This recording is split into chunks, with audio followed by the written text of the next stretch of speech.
صحابی رسول جو کہ یمن سے پیدل چل کے اللہ کے محبوب کی بارگاہ میں حاضر ہوتے ہیں.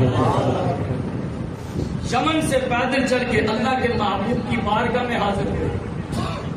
اللہ کے محبوب علیہ الصلوۃ والسلام کی بارگاہ میں نوجوان ہیں, اللہ کے محبوب کی بارگاہ میں حاضر ہوئے نا. تو اللہ کے محبوب علیہ الصلوۃ والسلام نے پوچھا میرے غلام کدھر جا رہے ہیں؟ عرض کی یا نبی اللہ آپ کی بارگاہ میں حاضر ہونا ہے. اللہ کے محبوب آپ کی بارگاہ میں حاضر ہوا ہے. اب اس کی بعد کی جتنی بھی زندگی ہے وہ آپ کی نوکری چاکری میں گزارنی ہے.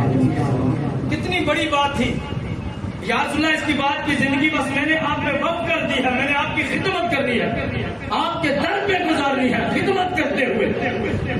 اللہ کے محبوب علیہ الصلوۃ والسلام نے پوچھا, اللہ کے محبوب نے پوچھا کیا تیرے ماں باپ زندہ ہیں؟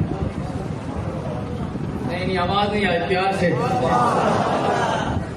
اللہ کے محبوب کی بارگاہ میں جب عرض کی یا رسول اللہ اس لیے کہ میں آپ کی خدمت کروں گا, اس کے بعد ساری زندگی واپس پلٹ کے نہیں جاؤں گا. بات تو بڑی اچھی تھی.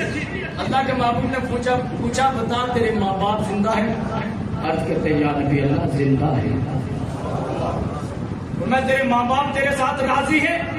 عرض کی اللہ کے نبی راضی ہیں.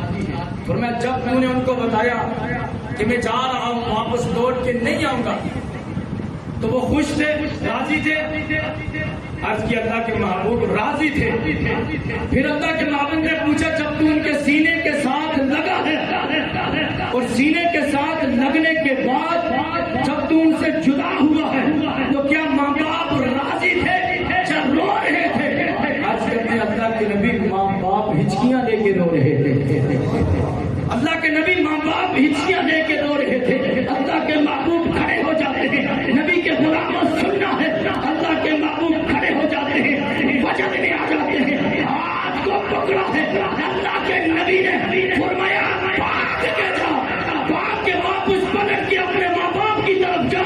جس طرح ان کو رلایا ہے اسی طرح جا, سینے کے ساتھ لگ کے ان کو راضی کر لے. وہ جہاں پہ راضی ہوں گے رب بھی راضی ہوگا, مصطفیٰ بھی راضی ہوگا. میں پلٹ کے جا, اگر ماں باپ ہچکیاں لے کے رو رہے تھے تو میں پلٹ کے جا. بارگاہ کس کی؟ اللہ کے نبی کی. اور میں پلٹ کے جا, جس طرح ان کو رلایا ہے جہاں ان کے سینے کے ساتھ لگ ان کو راضی کر لے. وہ جہاں پہ راضی ہو جائے ہوں گے رب بھی راضی ہو جائے گا, مصطفیٰ بھی راضی ہو جائے گا.